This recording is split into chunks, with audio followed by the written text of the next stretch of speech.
Vamos abram Esdras capítulo 9, nós vamos ler a partir do verso 1, tá certo? Vamos ler do 1 ao 5 e depois vamos pular lá para o 15.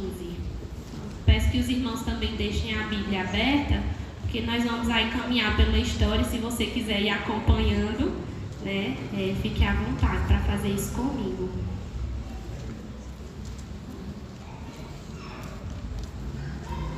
Esdras capítulo 9, a partir do verso 1. Amém? Diz assim: depois que foram feitas essas coisas, os líderes vieram dizer-me: o povo de Israel, inclusive os sacerdotes e os levitas, não se mantiveram separados dos povos vizinhos e de suas práticas repugnantes, como a dos cananeus, dos hititas, dos ferezeus, dos jebuseus, dos amonitas, dos moabitas, dos egípcios e dos amorreus. Eles e seus filhos se casaram com mulheres daqueles povos e com eles misturaram a descendência santa. E os líderes e os oficiais estão à frente nessa atitude infiel. Quando ouvi isso, rasguei a minha túnica e o meu manto, arranquei os cabelos da cabeça e da barba e me sentei estarrecido. Então todos os que tremiam diante das palavras do Deus de Israel reuniram-se ao meu redor por causa da infidelidade dos exilados. E eu fiquei sentado ali, estarrecido, até o sacrifício da tarde. Então, na hora do sacrifício da tarde, eu saí do meu abatimento com a túnica e o manto rasgados e caí de joelhos com as mãos estendidas para o Senhor, meu Deus, e orei. Verso 15. Ó Senhor Deus de Israel, Tu és justo e até hoje nos deixaste sobreviver como um remanescente. Aqui estamos diante de Ti com a nossa culpa, embora saibamos que por causa dela nenhum de nós pode permanecer na Tua presença. Amém? O que fazer quando nos deparamos com o pecado? Nós vamos pensar um pouco sobre isso essa noite. Primeiro, o livro de Esdras, vamos falar um pouco sobre esse livro, né? A gente vai didaticamente dividir ele em duas partes. Então, a primeira parte vai ser do capítulo 1 a 6 e a segunda parte do 7 a 10, certo? Então, a primeira parte, né? O livro, na verdade, começa de uma forma muito grandiosa, né? O cumprimento de uma promessa de Deus. É assim que o livro de Esdras começa. Após 70 anos de exílio babilônico, o Senhor se lembra do seu povo e desperta o coração de um rei ímpio, Ciro, para libertar o povo de Israel do cativeiro e mandá-los de volta a Jerusalém. Então Deus prepara um líder, que é inicialmente Zorobabel, que vai ser aí esse líder que a gente vê do capítulo 1 até o capítulo 6, certo? Em evidência. Então ele prepara um líder, dá ao povo um propósito, que é a reconstrução do templo que havia sido destruído quando eles tinham sido levados para o cativeiro por Nabucodonosor, né? E prover tudo o que era necessário para o cumprimento desse propósito, dessa missão que havia sido entregue a eles.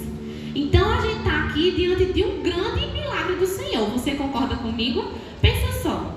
Se a gente para pensar de uma forma lógica mesmo, a possibilidade do rei da Pérsia, né, que dominava sobre todos os povos conhecidos, sobre todo o mundo conhecido daquela época, né, que era pagão, tinha os seus próprios deuses, a probabilidade dele ouvir a voz do Deus de Israel e dele tomar para si uma missão que é do povo de Deus de Israel, porque quando ele fala lá no capítulo 1, né, ele dá um decreto e ele fala assim, que Deus me deu a missão de reconstruir o templo de Israel.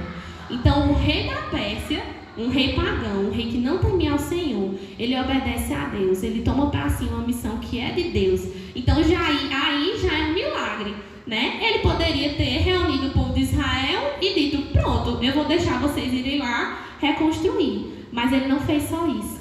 Ele reuniu, ele levou as pessoas, libertou as pessoas que estavam debaixo de seu domínio, que estavam servindo ao seu império, para que eles pudessem voltar para Jerusalém. E deu todos os recursos necessários. Ele não só libertou as pessoas, mas ele deu todos os recursos necessários para que essa obra fosse realizada, né? Então, parte do povo ali se dispôs, né, a botar a mão na massa, a ir lá, voltar, reconstruir. E o primeiro grupo de israelitas israelitas, eles não foram todos de uma vez só. Então, o primeiro grupo de israelitas voltou a Jerusalém, né, junto com Zorobabel, e mesmo enfrentando resistências, dificuldades, adversidades, eles cumpriram a sua missão. E aí, no fim do capítulo 6, a gente vê que o templo foi reconstruído. Glória a Deus! Então, aquela missão, mesmo a duras penas, né, eles ali como um povo que estava... Eles não tinham mais nada, eles tinham passado 70 anos cativos. Né? Então, eles ali estavam se reconstruindo realmente do zero, como sociedade, como povo de Deus. E ali eles conseguiram vencer essa primeira etapa, essa primeira missão. Né? E aí a gente parte para a segunda parte, a segunda seção do livro, a partir do capítulo 7, que acontece provavelmente cerca de 60 anos depois de todo esse acontecimento, que o rei Ciro libertou o povo e tudo mais. Então, depois de 60 anos, nós temos a reconstrução do templo concluída, e aí um homem chamado Esdras se levanta com uma missão: voltar para o templo construído e ensinar o povo sobre a lei do Senhor, trazer um renovo espiritual e social para aquele povo que tanto precisava. Mas quem era Esdras? O livro diz que Esdras era um sacerdote do Senhor e escriba, e ele é descrito como alguém que conhecia muito a lei de Moisés, está no capítulo 7, certo? Conhecia muito a lei de Moisés, que decidiu dedicar a sua vida a estudar, praticar e ensinar a lei do Senhor. Então, ele era um sacerdote e um escriba totalmente dedicado às coisas de Deus, né? E ali ele foi inquietado. Ele quis voltar para o seu povo, para que eles pudessem aprender de novo. Porque quando o povo se tornava cativo de outro, né, eles acabavam perdendo os seus costumes. Eles não tinham a liberdade de viver como antes, de adorar o Senhor, de permanecer com os seus costumes, né? E aquilo foi se perdendo durante os anos. Então, o Senhor levanta Esdras com esse intuito, né? E aí, só que ele tinha permanecido na Babilônia. Ele não foi junto com esse primeiro grupo, ele permaneceu na Babilônia. E aí, agora, com a bênção milagrosa de Deus, o próprio rei da época, que já era outro, era Artaxerxes. Então, o próprio rei da época também faz o mesmo jeito. Olha só a mão poderosa de Deus agindo de novo. Glória a Deus. Chama Esdras, né? Fala com Esdras uma carta dizendo o seguinte, as exatas palavras que ele falou: estou decretando que qualquer israelita em meu reino, inclusive sacerdotes e levitas, que desejar ir a Jerusalém com você, poderá fazê-lo. Ou seja, o resto do povo que estava cativo, ele disse: pode todo mundo, fica à vontade, volta todo mundo. Glória a Deus, a liberdade do povo de Israel plena chegou, né? E o Senhor fez esse outro milagre, e do mesmo jeito o rei providenciou todas as coisas. O rei providenciou bens materiais que eles precisassem para fazer a viagem, para chegar lá, né? Então Esdras volta a Jerusalém, conduzindo o povo de Deus nesse papel de liderança e na expectativa de encontrar o quê? Um povo que tinha acabado de reconstruir o templo, então estava saudoso pela presença de Deus, um povo ansioso para aprender da palavra, desejoso por obedecer e agradar a Deus que tinha sido tão bondoso, que tinha operado tantos milagres. Então Esdras vai com essa expectativa. E aí, quando ele chega lá, o que é a primeira notícia que ele escuta? O texto que nós lemos: o pecado do povo.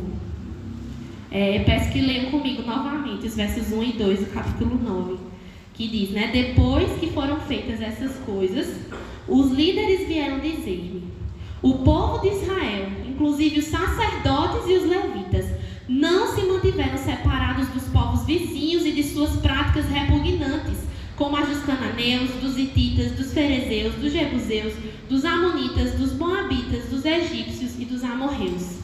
Eles e seus filhos se casaram com mulheres daqueles povos e com eles misturaram a descendência santa.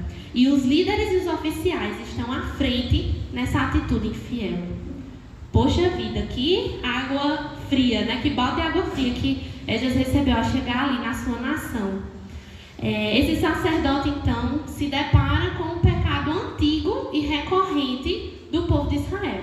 O mesmo pecado que, na verdade, levou o povo para o cativeiro, que eles estavam acabando de ser libertos, né? O povo se misturou. E quando o povo se misturou, quando o povo aceitou se casar com outros povos, praticar as práticas repugnantes, o povo abriu mão da santidade, que era a marca da aliança com Deus, por mera satisfação pessoal, porque eu queria casar. Então, eles caíram mais uma vez no mesmo pecado.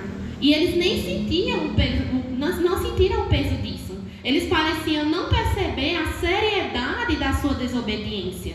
Aquele povo que experimentou em primeira mão a liberdade do cativeiro, né? Que concluía a reconstrução do templo, ou seja, que participou de um feito grandioso de Deus, de uma missão de Deus aqui na terra, eles se esqueceram, né? Eles caíram.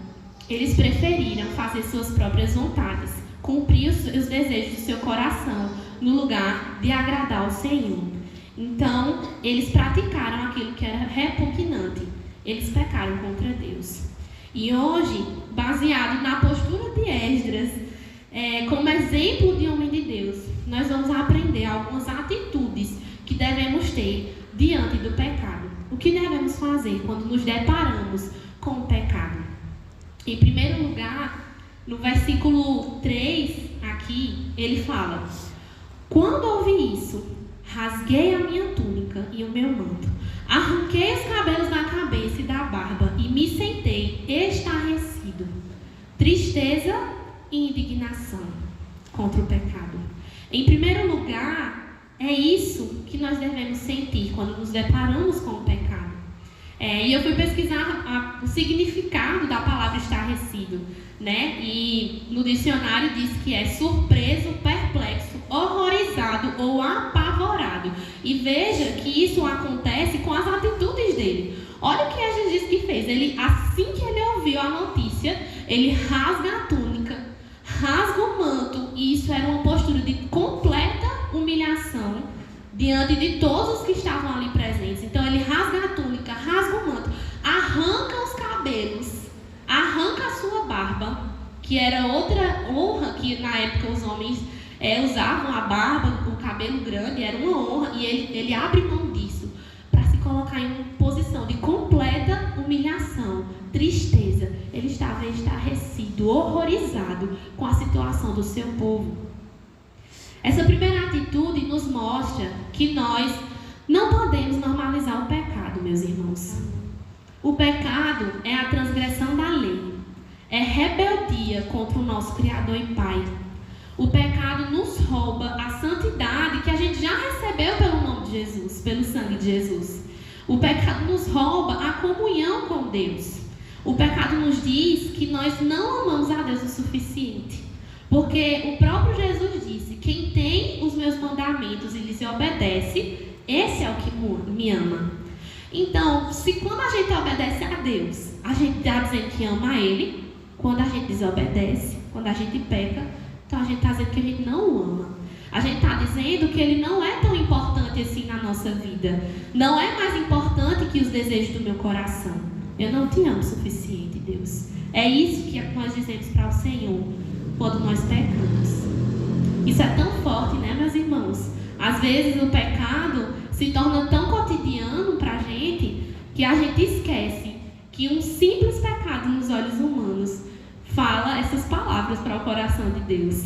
Alguém já disse que a linguagem do amor de Deus é a obediência. E quando nós não obedecemos, nós não estamos amando ao Senhor. Nós não estamos almejando viver na comunhão que Ele preparou para nós. Então foi exatamente isso que o povo de Israel fez naquele momento.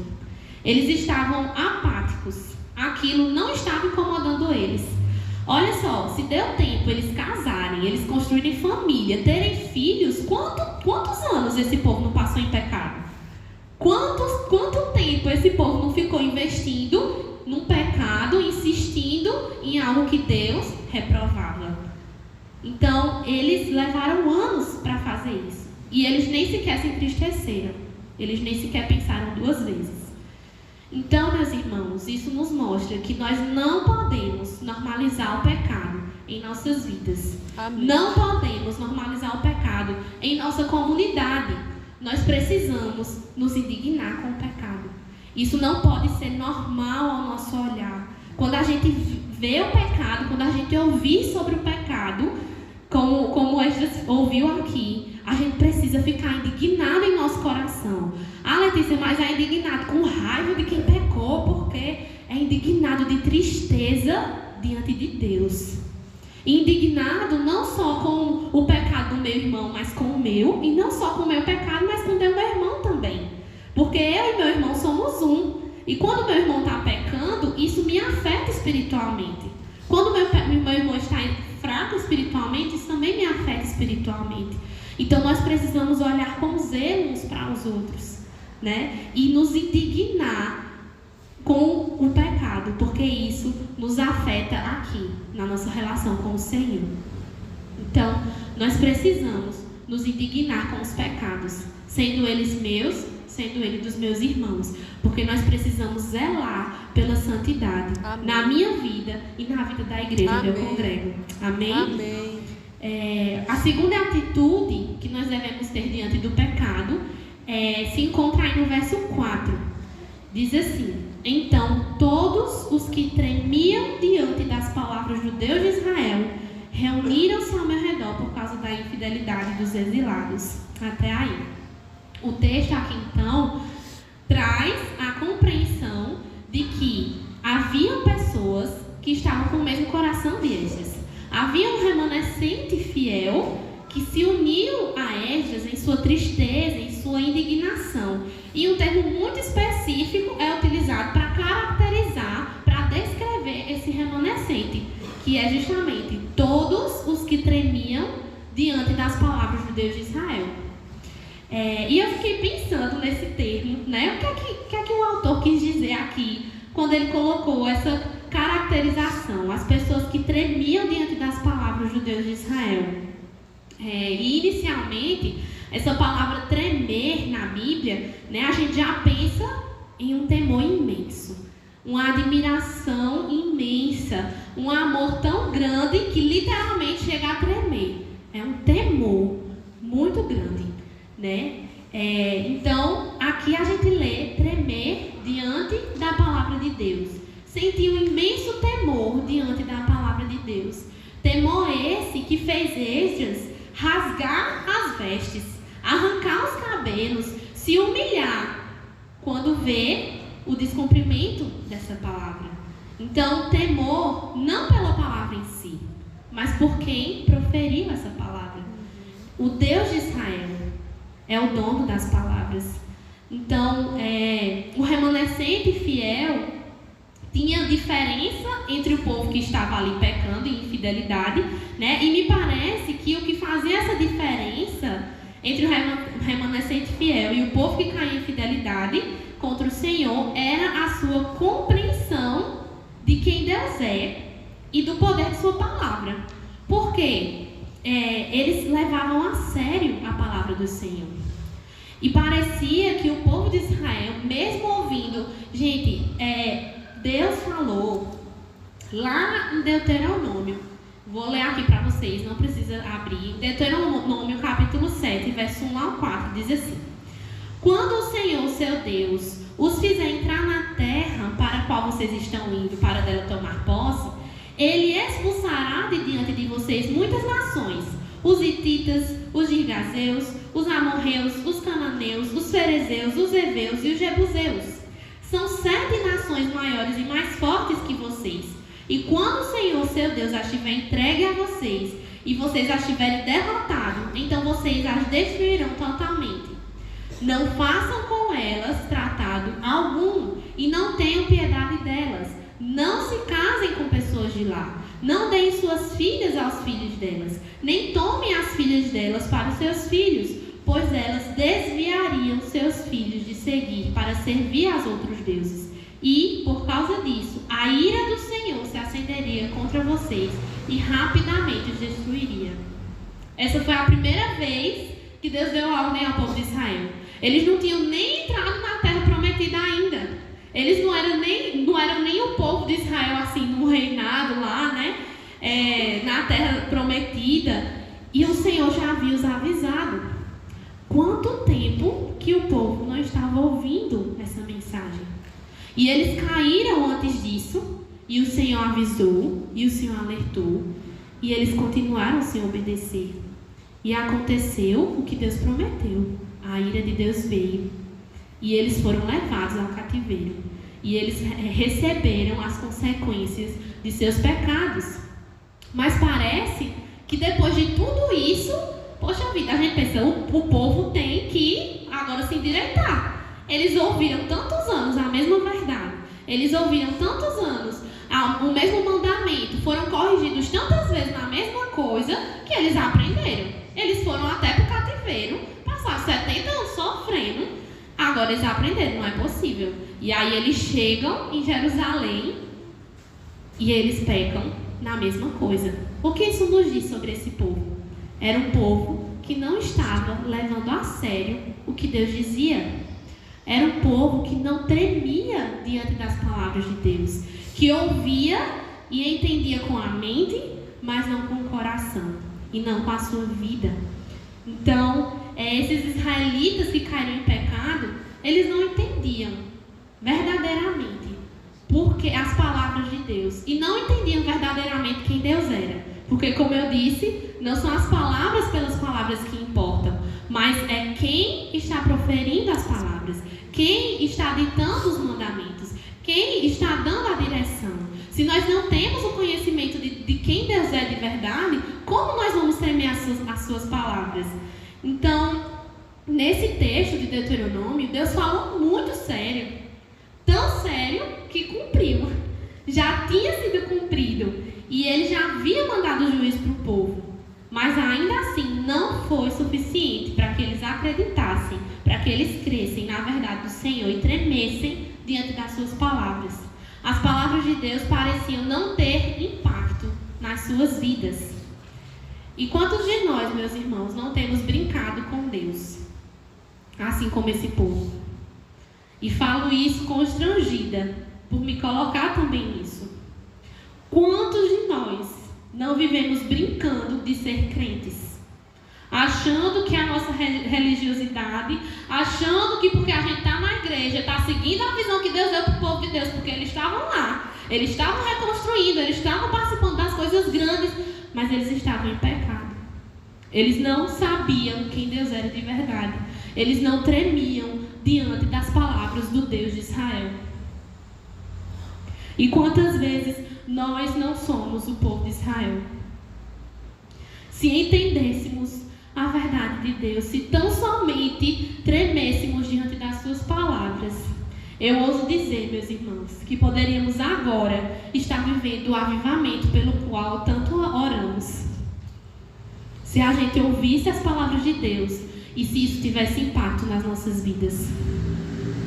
Mas nós ouvimos, nós já sabemos, porque há anos o Senhor nos avisa, mas isso não é vivido no nosso coração e nas nossas práticas. Precisamos nos voltar a Deus. Precisamos conhecer a Deus como Ele quer ser conhecido por nós. Entender a grandiosidade desse Deus maravilhoso na nossa vida. E aí, só aí, a gente vai levar a sério as palavras que Deus fala. Só aí essas palavras vão ter impacto transformador nas nossas vidas. E nós vamos tremer diante da palavra do Deus vivo. Isso nos falta, meus irmãos.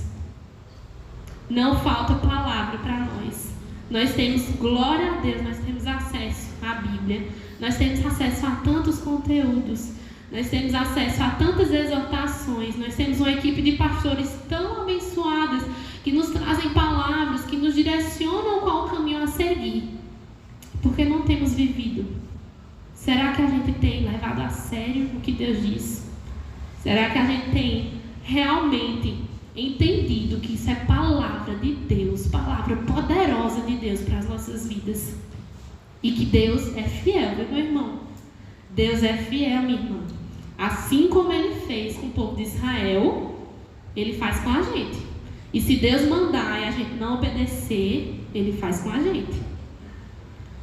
Porque a palavra de Deus não é só cheia de bênçãos, né? A gente vê que a palavra de Deus, quando não há obediência, vem com maldições também sobre as nossas vidas.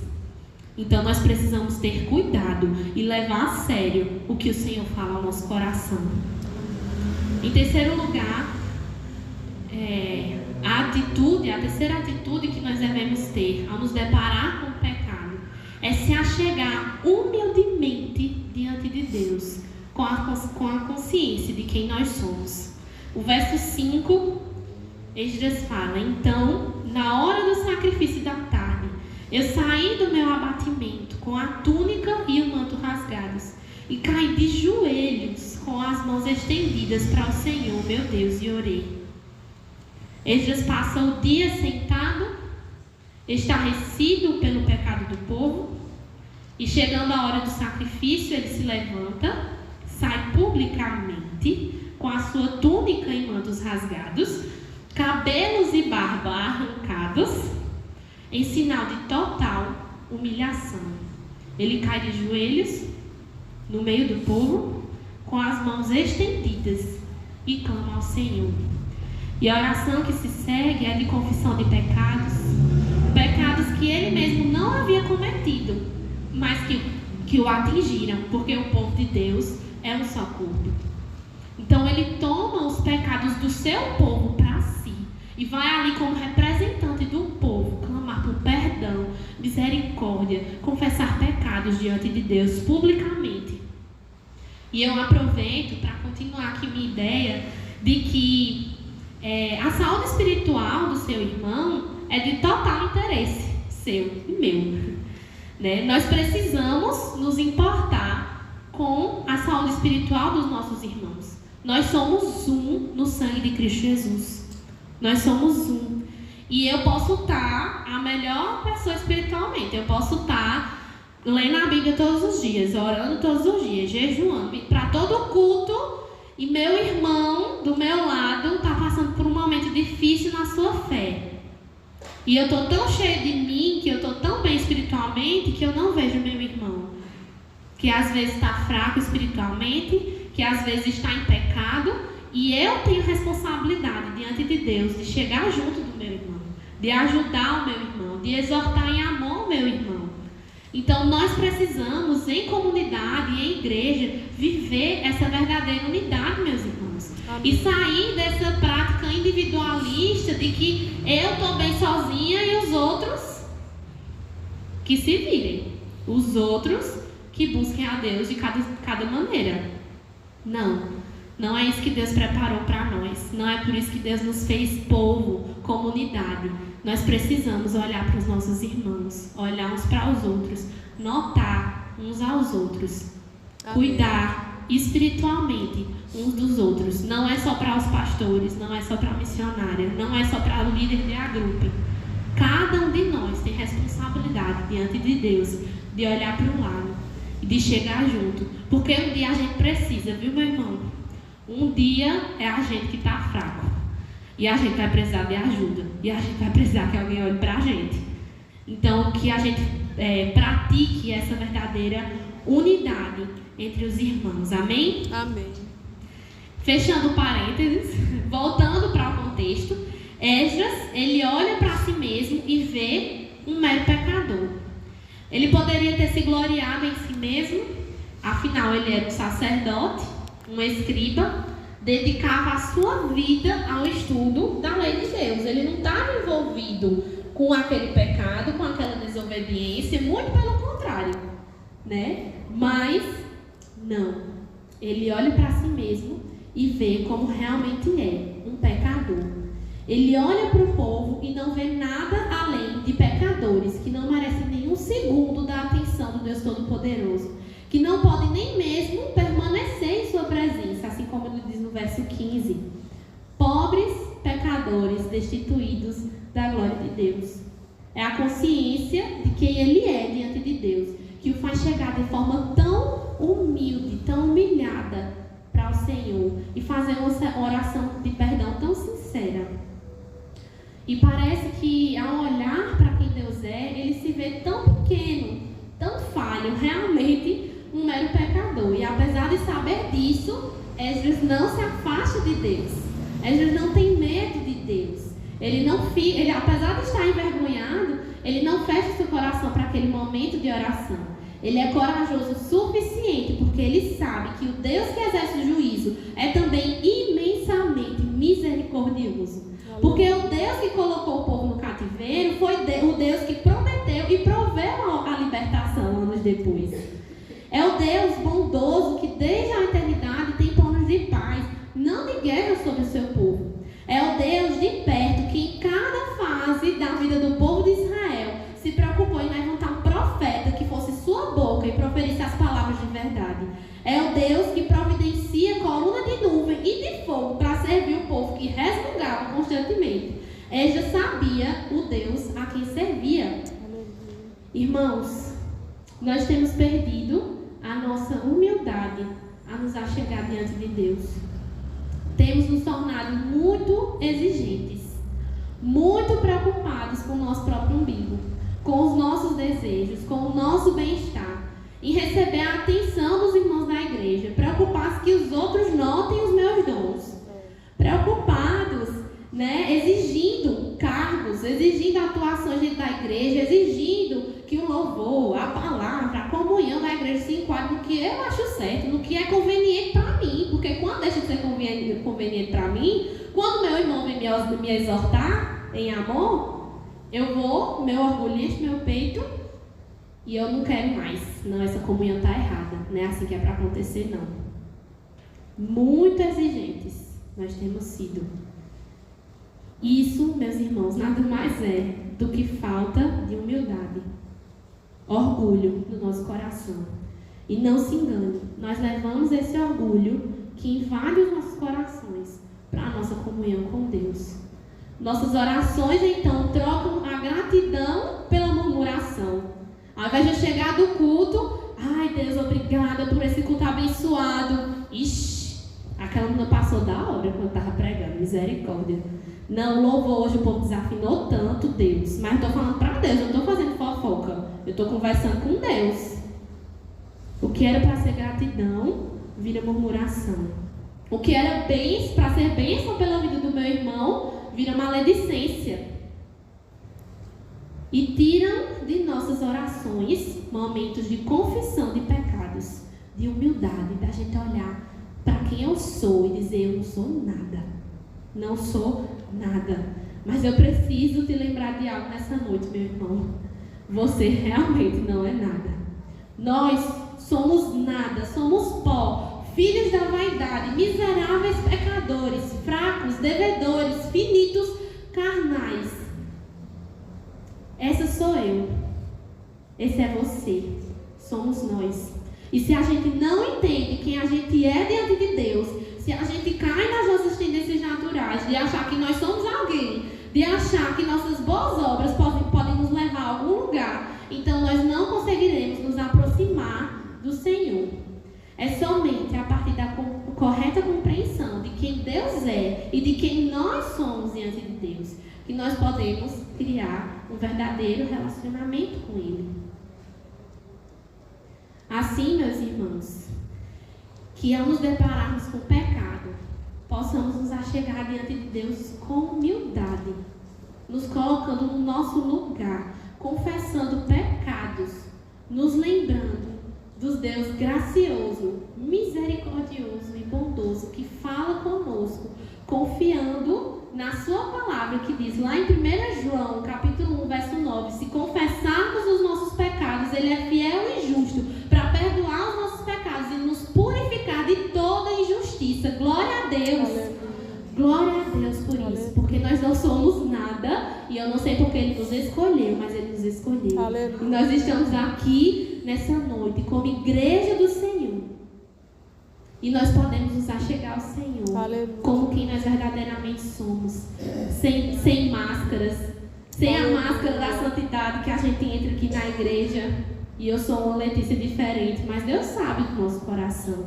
E eu posso me achegar como eu sou, estando no caco, no lixo, E Deus, confiar que Deus vai ser misericordioso e gracioso sobre a minha vida. Aleluia. Que Ele vai me corrigir, que Ele vai me cuidar, que Ele vai me curar, que Ele vai me libertar daquele pecado, no nome de Jesus. Aleluia. E eu não sei vocês, mas as atitudes de Esdras me constrangem. Me constrangem a pensar em quem eu sou, em quem Deus é.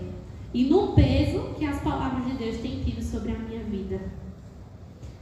Sabe, mesmo com esses pecados repetidos, Deus não deixou o povo da aliança. Aleluia. Israel não deixou de ser o povo escolhido de Deus. E você pode me perguntar por quê? Eu não sei. Deus é soberano. Deus é fiel.